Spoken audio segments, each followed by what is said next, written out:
If you want to be an artist of any sort, you will have to, or you will want to, put your work out into the world because such a big part of being an artist is the relationship with your audience. I grew up in like a super STEM centric culture and couldn't really see art as a career option until student opportunities like Scholastic Arts and Writing really made me feel like my work was actually worth pursuing in the future. Looking at art by middle schoolers is so special because I feel like you're on the verge of figuring out what your voice is, or your visual voice is.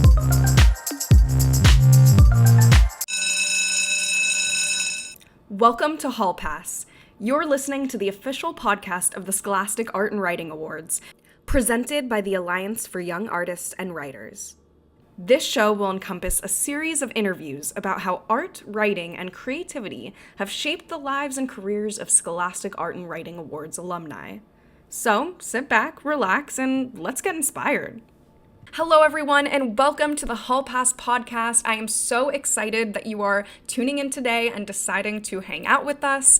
My name is Avery Silverberg, and I am the content coordinator for the Scholastic Art and Writing Awards, and I will be your official Hall Pass host. Over the past few weeks, I've had the pleasure of chatting with several of our accomplished art and writing alumni. They have inspired me with their awards journeys, writing tips, creative practices, and so much more, and I am so excited for them to inspire you too. You know, it's not really a secret that pursuing a creative career is difficult. You might have heard that once or twice or 5 billion times before. However, taking a chance on your passion, even though it might feel risky, these guests today, they are excellent proof that there is an endless amount of paths that your creativity can take you on. Whether you're an artist or a writer or a poet, I promise that you will walk away from today's show with a newfound confidence and appreciation for your creative work. By the way, teen artists and educators, you're going to want to stick around until the very end of this episode, I assure you, because you're going to want to hear from one of our art jurors who tells us exactly what she looks for in award-winning pieces. Our first guest today is an established screenwriter with a first-look deal with Netflix. His production company develops a slate of shows across genres, but he is best known for his global hit series, The Fame Game, debuted on Netflix in 2022 among the top 10 most-watched shows in 20 countries around the world. Not to mention, this guest won first place in the National Scholastic Awards in the Junior Dramatic Script category when he was a teen himself. And he attributes the beginning of his successful career as a screenwriter to the Scholastic Awards. Please welcome writer, director, and producer Sri Rao. Hi, Sri. Welcome to the Hall Pass podcast. Thank you so much for being here today. Thank you for having me. I'm excited to be here. Of course. So let's just jump right into it and begin with your career. Tell us what you do, how you got to where you are today, and maybe how the awards influenced your trajectory of your career. Well, I am a writer, director, and producer. I work primarily in TV and film, but I've also worked some in theater and I've written a book. I have a production company. We are based in New York, which is where I live. And we have a deal with Netflix to create TV series for them. So that's my career as it currently stands today. And the Scholastic Awards were what got me started, honestly, as a scriptwriter. I entered the dramatic script category, and that was my first time that I got any recognition outside of my school for the writing that I was doing. Right. That's amazing. Yeah, we've been talking about recognition a ton and how valuable that is for young artists and writers in where they end up going in their career. Can you talk to us a little bit about what drew you to screenwriting from such a young age? You know, it's funny. I don't honestly know because my first script that I ever wrote was in kindergarten. So I was 5 years old. Wow. And I still have that script. It was written on that. I don't know if they still use this now, but they used to have this like 3-line paper that they Oh would yeah. give you in kindergarten. Yeah, Yep. right. When you were learning how to write your letters, and the lowercase letters would be in the bottom half, and the uppercase letters would be yeah. So my script was written on that kind of paper. So obviously, it was written at a time when I was still just learning my alphabet. It seems like. But the first thing that I wrote was a script. Like I was never interested particularly in writing poetry or short stories or essays. For me, it was always script writing, and that started at the age of 5. And God knows how I even knew what a script was at that age, because I grew up in a very small town in the middle of nowhere in Pennsylvania. It's not like I grew up in LA or New York or any place like that.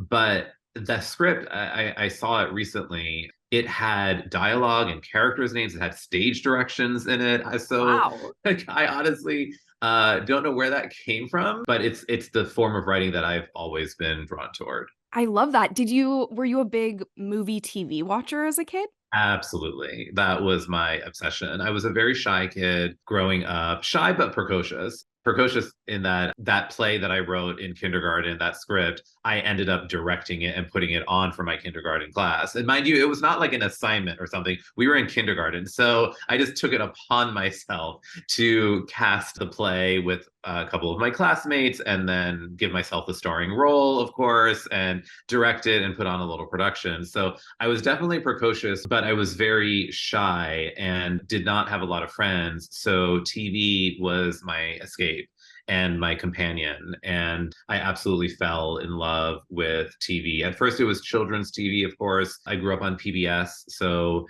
shows that are no longer around, like Electric Company and 321 Contact. Children's Television Workshop, which is now called Sesame Workshop, was a big influence at those times. And then as I got a little bit older, I started becoming obsessed with sitcoms. And I loved all the 80s sitcoms like Three's Company and Facts of Life and Designing Women and Golden Girls. All these kind of classic American TV comedies is what I grew up with, which is interesting because I don't write comedies now. I write dramas, but those were my big influences when I was growing up. And more than an influence, they were what I loved. It's what I enjoyed doing more than anything else was watching TV. I so agree and relate to the love of sitcoms. Just so much comfort there, especially as a kid, kind of makes you feel like you have your own group of friends. Friends was Yeah, my yeah, show. absolutely. And sitcoms in particular, especially at that time, were very much plays because they all took place on one set. The multicam sitcoms of that era, all the way up to like Friends, for example, being probably the last great multicam sitcom. They were all essentially stage plays. And so I think that's how I learned story structure to begin with. The idea that the entire story had to take place in 1 or 2 sets, and there had to be a beginning and a middle and an end that wrapped up in 22 minutes. That I think subconsciously or subliminally taught me a lot about story structure. So I'm so curious to know what brought you to drama. If you were so into comedy at first, what was that transition?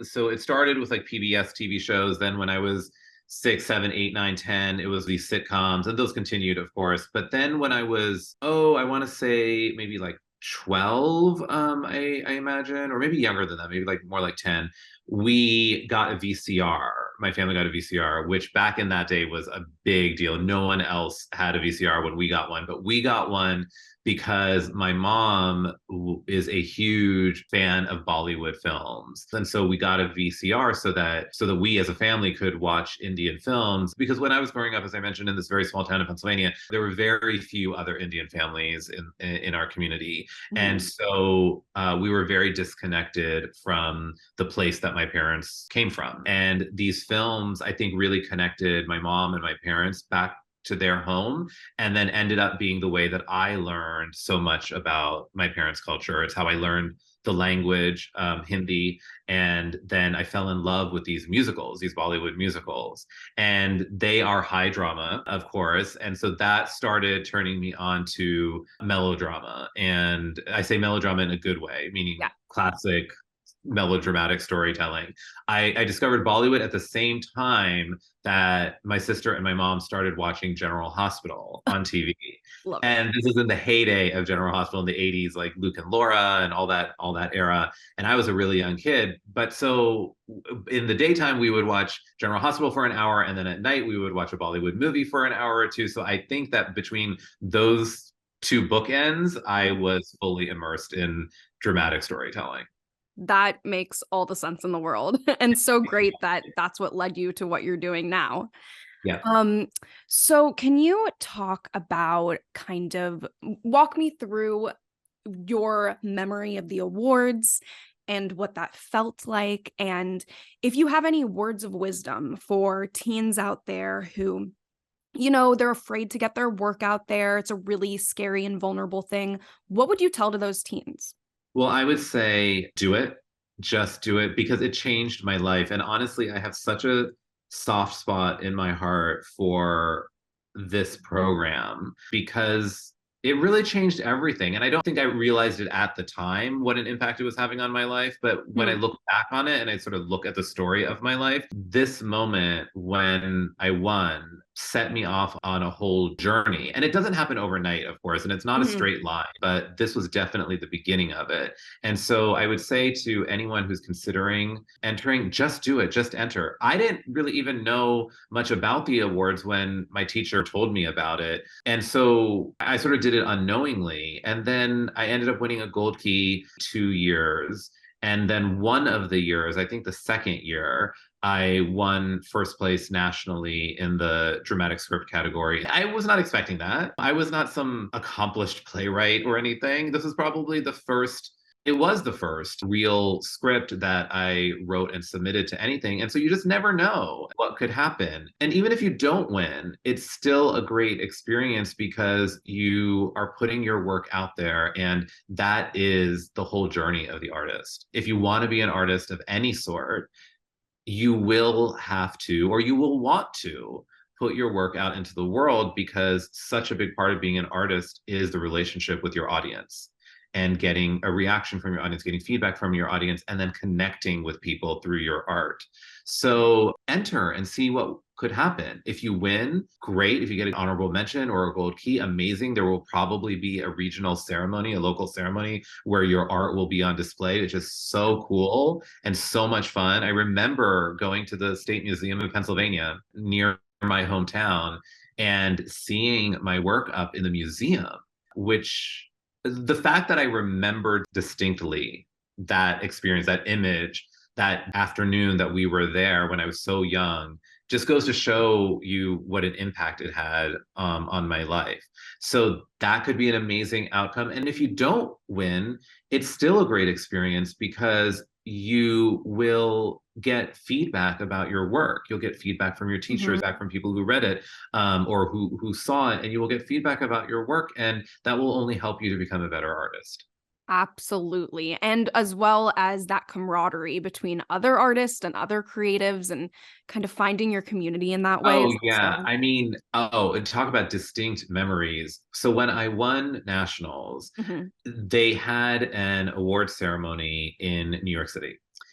And I remember, I think, every single moment of that day. My teacher and I got on a bus early in the morning from Pennsylvania and took a bus up to New York City. I remember the Port Authority bus station and being in that bus terminal. They had an awards luncheon at Sardi's, which is this iconic theater district restaurant here in New York.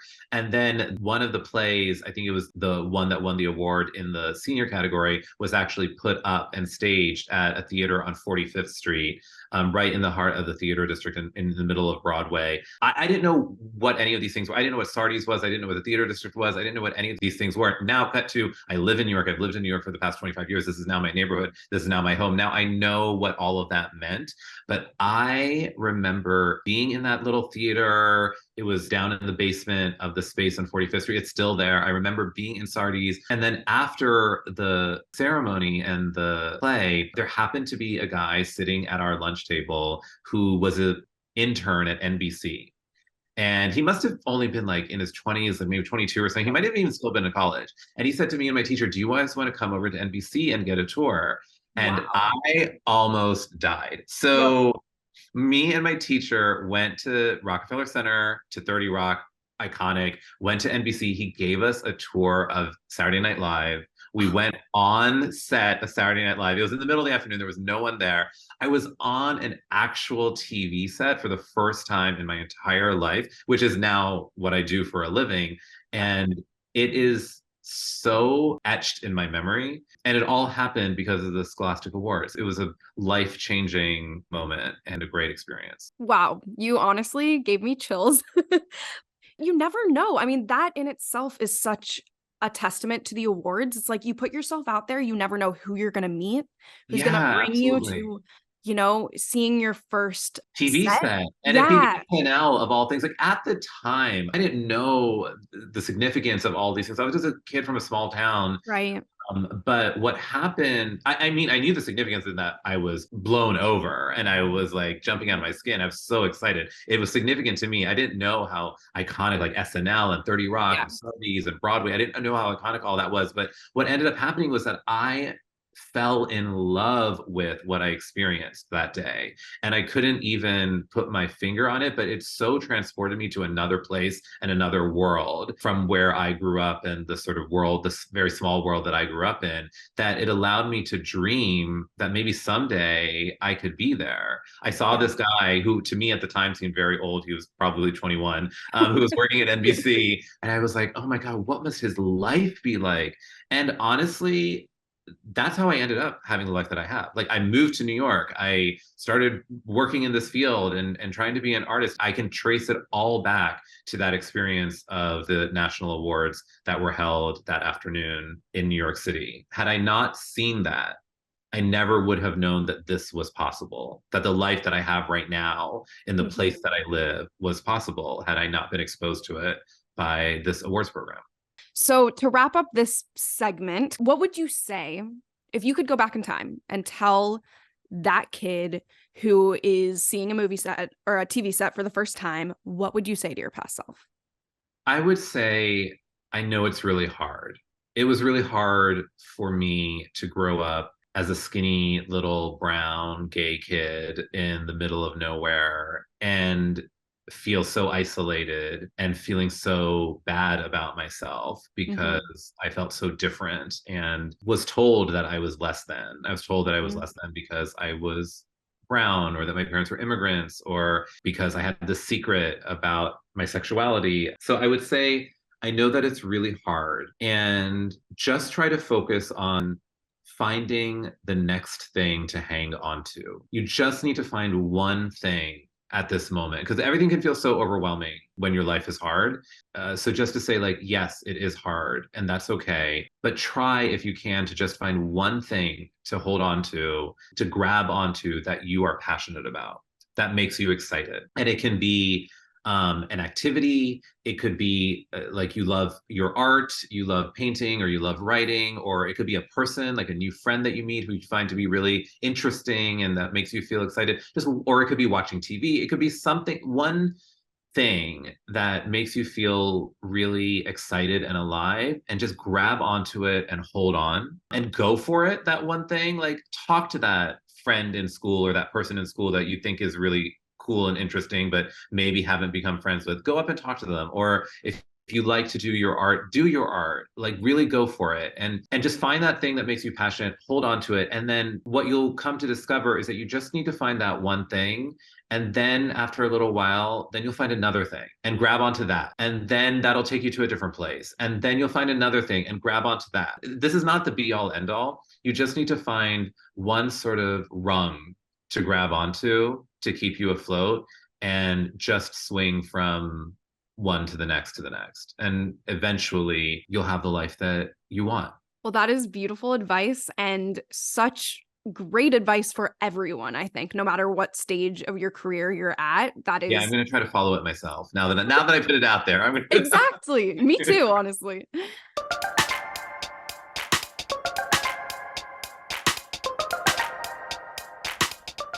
This is Hot Seat, the segment where we ask our guests a speed round of questions about life, creativity, and everything in between.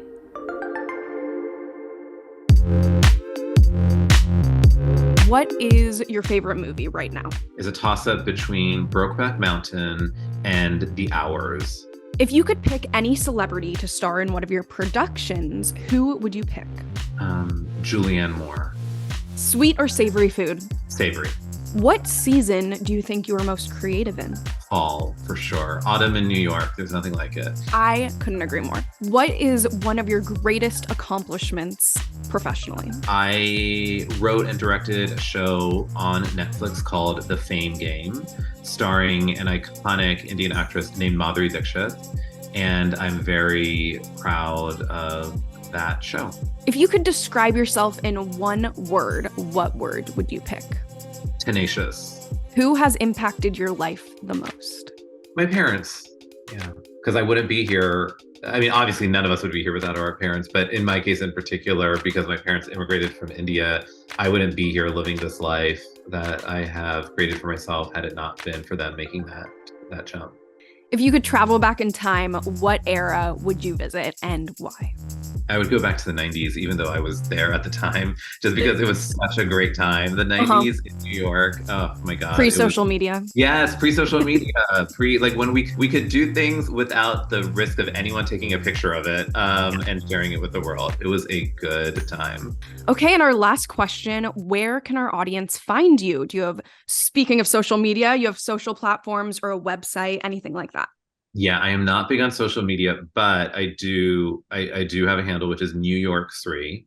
And my website is my production company's name, which is sriandcompany.com. Perfect. Well, Sri, thank you so much for this conversation. I had a blast and an inspiring time talking to you. So thank you so much. Thank you. And thank you to the awards. Wait. Don't go anywhere because we still have another guest. And if you liked our conversation with Sri, then you absolutely are going to love this next conversation. Our next guest won the Gold Medal Portfolio Award in 2022 for her beautiful mixed media and digital artwork. Currently pursuing a BFA in illustration at the Rhode Island School of Design, this talented young artist focuses much of her work on personal experiences growing up as a second-generation Korean American. Everybody, please give it up for Gina Bae. We are so excited for this conversation. So let's go ahead and jump right into it and start at the beginning. Tell me your story, what you're studying in college, where you go, and how maybe did the awards impact your decision to what you're studying in college right now? I'm currently attending the Rhode Island School of Design right now as an illustration major. And I honestly thought I was going to be an engineer until senior year of high school. And Scholastic definitely had like a big hand in changing that.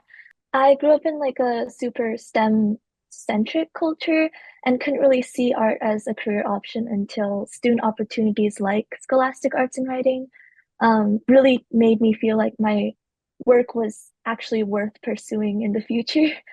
And having like real like people who weren't like my parents or like friends, like objective like professionals tell me that my work was good enough to earn a place like up on that Carnegie Hall stage was really the push that I needed to kind of take a risk and change my entire career path during the college application process. Absolutely. That's incredible. I mean, having that sort of recognition and encouragement is so important for an artist to really feel that confidence. So that's incredible. Tell me a little bit about winning the Herblock Award for editorial cartoon. What was your inspiration and how did you come up with your idea and how did that feel winning that award specifically? It was my first time submitting anything into the Scholastic competition during sophomore year. A lot of my work is inspired by my background in student journalism. Shout out the Campanile. That was my high school newspaper. And we were actually talking about freedom of press and current events in my pre-journalism course, where they kind of touched on the topic of Hong Kong and the protests and everything that was going on at the time.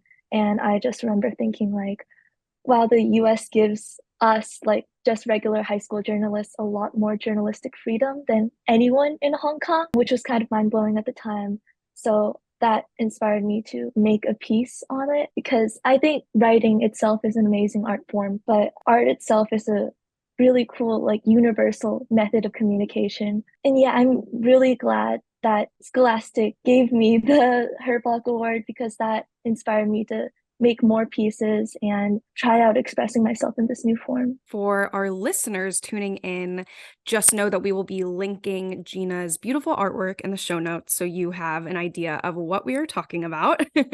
So can you tell me a little bit about your Carnegie Hall experience? I want to know kind of your emotions of that day. I mean, that must have been so wild to even hear that you won the award. Like what was running through your head? Who did you tell first? All of that fun stuff. It was really incredible. For the portfolio, someone at Scholastic arranged a Zoom call with me before the official announcement just to like tell me in advance. Like they didn't tell me what it was for. They were just like, enter this Zoom call and you could tell your friends and invite them to the Zoom call as well.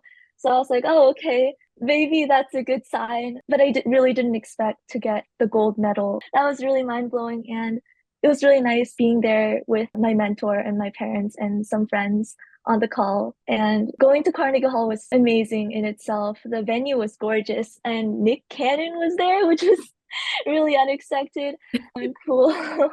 It was also great meeting a lot of my fellow student artists there. All of the portfolio winners were seated in the same section, so we made like an Instagram group chat and got to know each other, and I still like keep up with some of their work. That's so great. Yeah. I mean, one of the best parts about the awards is just also connecting with fellow artists who are passionate about what you're passionate about. So I love to hear that. So obviously you're studying art in college. How do you balance as a young person your artwork and pursuing your creative aspirations with schoolwork, with your social life, with your life in general? How does that work out? Being an art student, my creative life, like professional life, and my social life and everything else kind of melds together a bit. For sure. But I think it's really important to learn not to push yourself to your physical and mental limits in creating art. There's a lot of mindset romanticization at our school with everyone. It's not like high school anymore. You don't have to be like, I only slept 3 hours.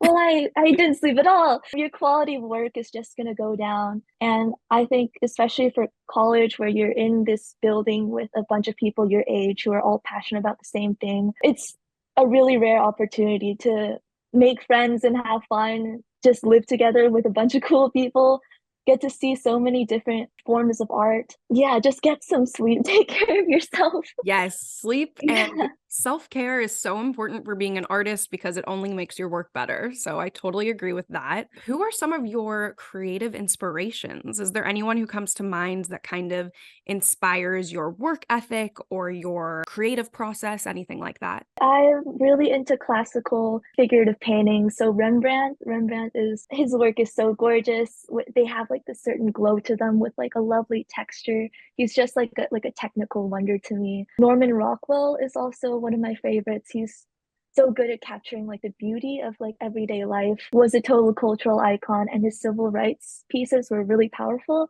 Ibul, she's like a Korean artist who does a lot of work about the female experience and gender inequality, and her sculptures and performance art pieces are really cool, and I love her use of bodies and her ability to take the human body and like morph it into really monstrous but organic and strangely beautiful sight.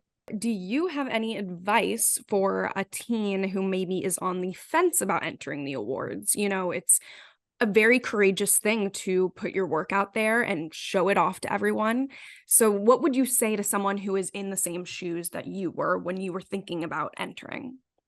I was actually really nervous to submit anything the first time. I like didn't tell any of my friends. I just did it very last minute, and I told my parents, this is just for fun. Like I'm not serious about it because I didn't want to be too passionate about it in case I lost, but it doesn't really mean anything. Don't be afraid to put your work out there. Like you lose like all the shots you don't take and whatnot. Even if you don't succeed the first time, it won't stop your creative process. If you really enjoy making art, you're just gonna take that as motivation and use it to hone your craft even further. And if you do win, it's a great opportunity to meet a bunch of cool people through the process and kind of get some support and validation on your craft.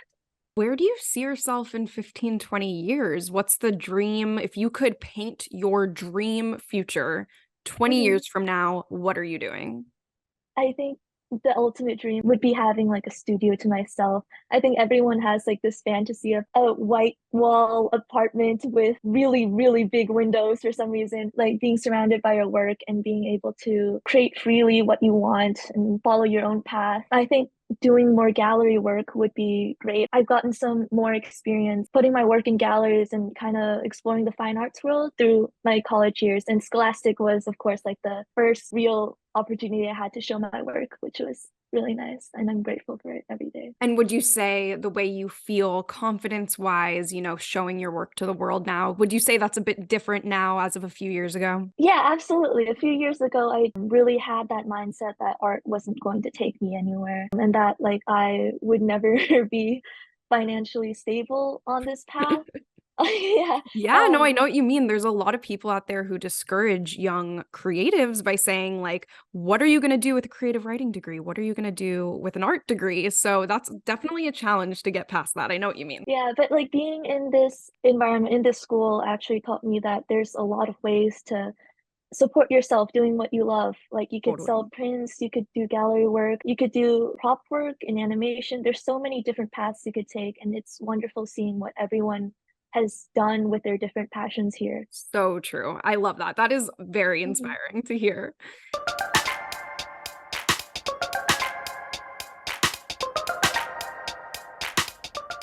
Get ready for Hot Seat.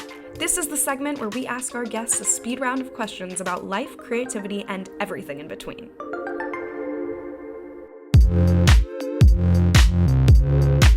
When are you most creative? The morning, afternoon, or at night? Night, What's your favorite class in college at the moment? painting, What is your dream travel destination? Korea, Dogs or cats? cats, If you could only eat one type of food for the rest of your life, what would it be? noodles.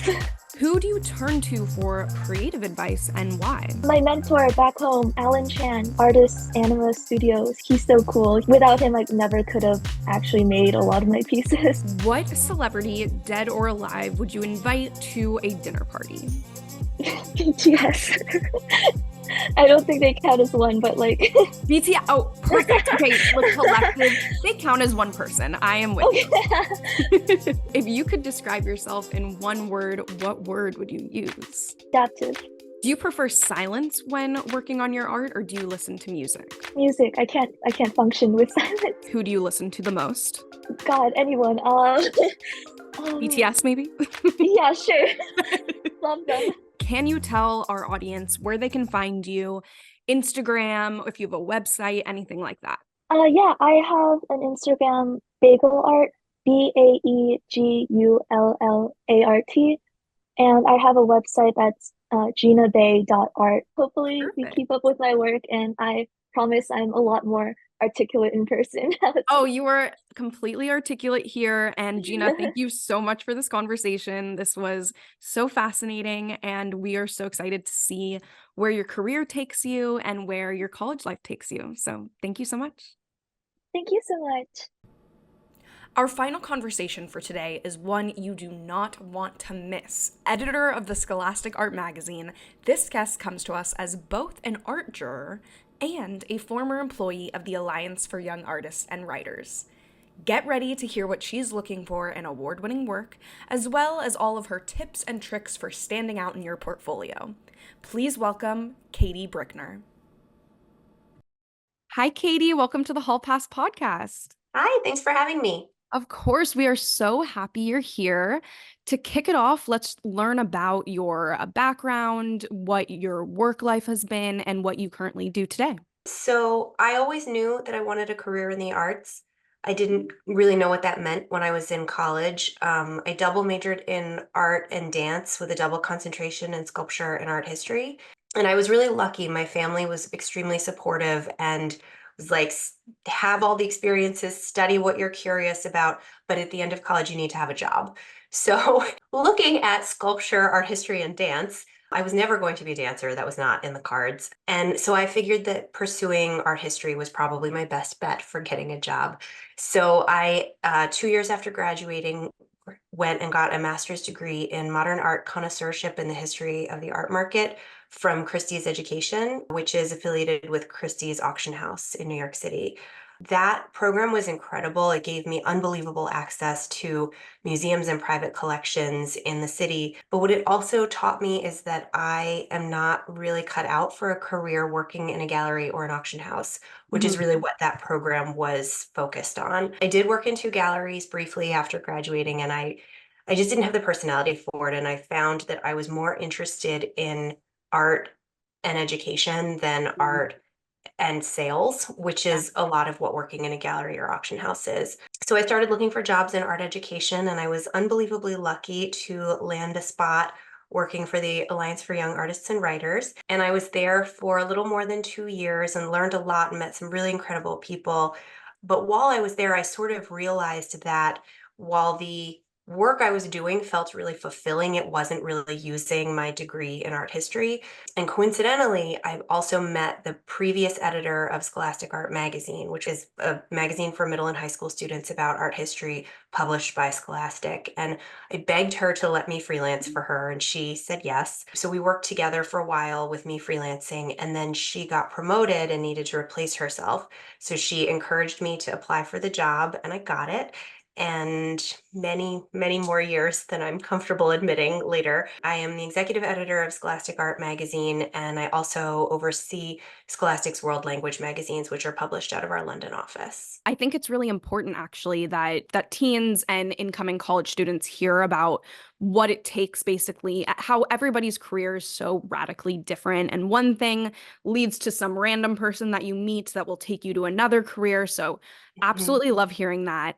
How did you get involved as an art juror for the Scholastic Art and Writing Awards? I don't remember how many years it was after I left the Alliance, but someone, I don't remember who was organizing the juror pool that year, but they reached out to me and said, you've got this great academic background and now you have this professional background. One of the things that we do in the magazine is that we publish an interview with a student who has won a Scholastic Art and Writing Award in each issue. And so I spend a lot of time looking at the student artwork that comes in each year. And so they asked me if I wanted to be a juror, and I jumped at the chance. When I worked for the awards, I moderated every year, and it was so hard to sit in the room and not share my opinion about the work that was on screen. So it was really exciting the first time I got asked to judge. Yeah, everything just works out the way it's supposed to, and it seems like it just combines both of your passions and talents so perfectly well. Definitely. So I know that our teens listening will want to get inside your brain and kind of learn about what do you look for when you are judging artwork. Basically, the award's core values that we look for in art or writing is originality, skill, and the emergence of personal voice or vision. So what does that mean to you, and what do you look for when you're judging a piece of art? It's a hard question to answer because I think that you know it when you see it. And it's hard to describe if you're not seeing it, but I think it's something that has that spark. Like you see a work, and I can't speak to the writing because I have not been a writing juror, but from an art point of view, you sit in the room looking at work after work after work, and there are some that you think, wow, that student worked really hard and it's beautiful, but it just doesn't have that something. And then when the work that does have that something comes on screen, and you just know that the idea is there and the technical execution is there, and that it's like something that you haven't seen before. And it's when those three things come together, it's like magic. Taking you back through your time as a juror, has there been a piece of art or types of art in particular that have kind of jumped out at you and like made you really think, something that's stuck in your mind? I think my favorite category to judge has always been middle school. Looking at art by middle schoolers is so special because I feel like you're on the verge of figuring out what your voice is or your visual voice is when you're at that age. And there's still an innocence. And I think a lot of times the work that I'm least excited about is the work where I think that student made something that looks like what they think I want to see. And I think middle schoolers aren't thinking that way yet. They're not thinking about winning an award. They're thinking about what they're making. And I think that's really cool. So true. That is why I love middle schoolers as well. I love that.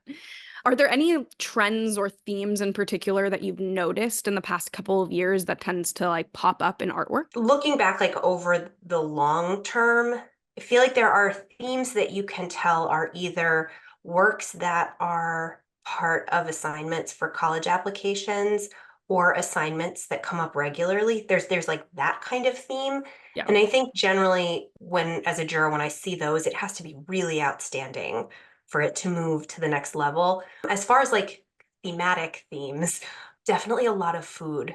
A lot of food as like a sort of look into like the cultural window or into the home. Food tells a lot about who we are and what we value. Also a lot about identity, which is obviously big at the middle and high school level. And recently, definitely a lot about COVID and about sort of the political climate, which has been really fascinating. I think, students are experiencing all of those things in a different way than we are as adults. And so it's interesting to experience it through their eyes. 100%. That is a really fascinating look into their minds and like what they're thinking, whereas we've all kind of experienced the pandemic in such different ways. So is there a medium or type of art that you personally just tend to gravitate to? Definitely sculpture. My master's thesis was about Richard Serra, who makes like huge metal sculptures. So of course you don't see a lot of that at this age. That would be weird. But anything that feels really like tactile and interactive and sort of gets at like a kinesthetic angle, I find really fun. Was there something in your childhood that kind of pulled you to that kind of art, or how did you get interested in that? I actually think it has to do with my background in dance. Oh. When you look at Richard Serra's work, he says that it's not about this, but a lot of critics have looked at his work and said it's about like meditation or about like moving through a labyrinth or a maze, because you do sort of experience his sculpture as you walk through it in really different ways. And I think for me, it's about that like physical interaction with the artwork in the same way that you're physically interacting with space when you're dancing. What advice can you give to teen artists who are submitting to the awards, maybe teens who are a little nervous to put their work out there for the first time? What would you say to those teens? For those who are nervous, I would say, what have you got to lose? It's just a matter of pushing a button and then you can just forget that you did it. And eventually you'll get a letter saying either you received an award or you didn't. And if you didn't, then you should try again next year because again, what have you got to lose? I interviewed a contemporary artist recently who talked about how she applied for a lot of different grants and awards throughout her career, and she never received any of them. And then one day she received one of the biggest awards out there. And it's just a matter of putting your work in front of the right person at the right time. And just like the stars have to align, but when it happens, it's amazing and it can take you to incredible places. Yeah, it only takes that one yes, no matter how many submissions you get out there. Exactly. Also, you perfectly segued into my other question, which is how do you handle that rejection? Being an artist, that's more than half the battle is understanding and getting past that rejection and not letting it consume you. So how do you recommend that teens kind of get past that feeling? I don't know that I can really speak to that from an artistic standpoint because I have not had that kind of experience. Like after college, I mean, I love to color with my daughter, but like I'm not making art in the same way that students are at this point in my life. But I will say that in general, in life, it's a good experience to feel what it feels like to rejected is a hard word. It's Yeah. harsh, but it's important to go through that to grow. So even today, I reach out to museums and artists all the time asking for interviews and asking to work with them. And many of them say no, but over time, as more of them have said yes, it becomes easier to get that yes, because I can say, I have interviewed Mark Bradford and I've interviewed Jen Stark and I've interviewed Bisa Butler. And then when you reach out to Jordan Castile and say, like, you're the hottest artist like in the art market right now, but look at these other artists who we've interviewed, and that like lends credibility to what we're doing, and then they're more likely to say yes. So I don't know how that sort of translates to what we're talking about as far as No, art, it does. but It does. it helps you sort of get over the fear of failure and realize that over time you will have more wins than losses, and that's great. Totally. And you kind of opened up the idea for me that no matter what profession you're going into, really, like whether you decide to pursue art professionally or do something a little outside of the box, chances are you're going to encounter that type of rejection and learn how to, get stronger because of it. Well, and the other thing is, when you think about the awards, isn't a great example because you're putting your work out there and either you win an award or you don't. However, when you think about life, I look back at how many jobs I applied for before I got the job at the Art and Writing Awards. It's embarrassing how many jobs I applied for and how many interviews I went on. And there were some that I walked away saying, this is like one of the most prestigious art galleries in New York City, but I don't want to work there. Like, I just met the people I would be working with and I'm not excited about it. But if they give me the job, I have to say yes. And because I would be dumb to walk away from an opportunity like that. But when I walked away from my interview with the Art and Writing Awards, I thought, like, oh my gosh, that looks like so much fun. It is perfect for my personality and my interests. Like, please let me get that job. And that's the one that happened. And so sometimes all those rejections have to happen so that you can get to a point where you can do the thing that you want to do, or the thing that's going to lift you to where you want to be. I couldn't agree more. One door closes, the other opens. Exactly. Last question before we move on to our next fun segment is, what is your favorite part about judging the awards? Oh my gosh, it's so inspiring. I feel like there are so many things happening in the world right now that could bring us down. But when I walk out of a day of judging student artwork, I just feel like this is our future and we're going to be okay. It is so inspiring. I love that so much. Welcome to Hot Seat. This is the segment where we ask our guests a speed round of questions about life, creativity, and everything in between.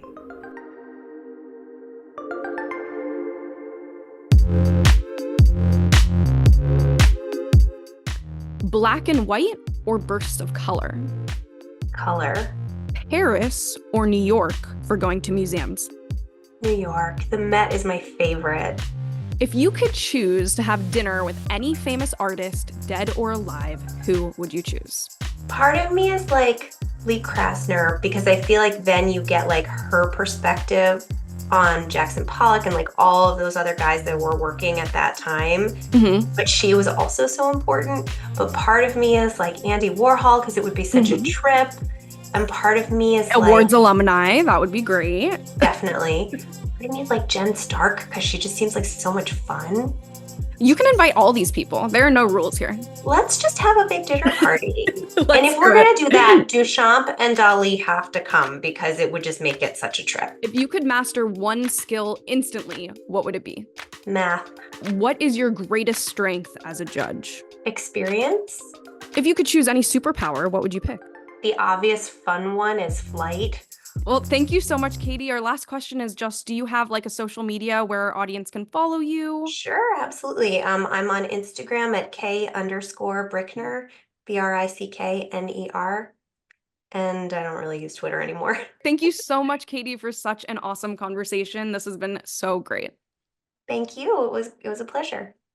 That's a wrap on our show today. Thank you so much for tuning in to our very first episode of Hall Pass, the official podcast of the Scholastic Art and Writing Awards. If you liked what you listened to today, please go ahead and help us out and give our show, that 5-star rating. Maybe think about sharing it with a friend, a colleague, a teacher who maybe doesn't know about our organization. Anything like that really helps us because we are a brand new podcast, so we appreciate it immensely. Also, if something in particular resonated with you, please go ahead and leave us a message on our Instagram. We want to know what you liked, maybe what you didn't like, so we can improve this show and make it the best that it can possibly be. So thank you so much. The art mentioned in today's episode is linked in our show notes, as well as our website link, blog, scholarship resources, and a donation link. It would mean the whole world to us if you supported the future of creativity and considered donating. Your $10 donation covers the entry fee for one teen artist or writer and opens the doors to life-changing opportunities. Don't forget to follow us on Instagram and TikTok at Art and Writing Awards. So much of the beauty of art comes with connection, so let's stay connected and especially let's stay creative. Bye, everyone.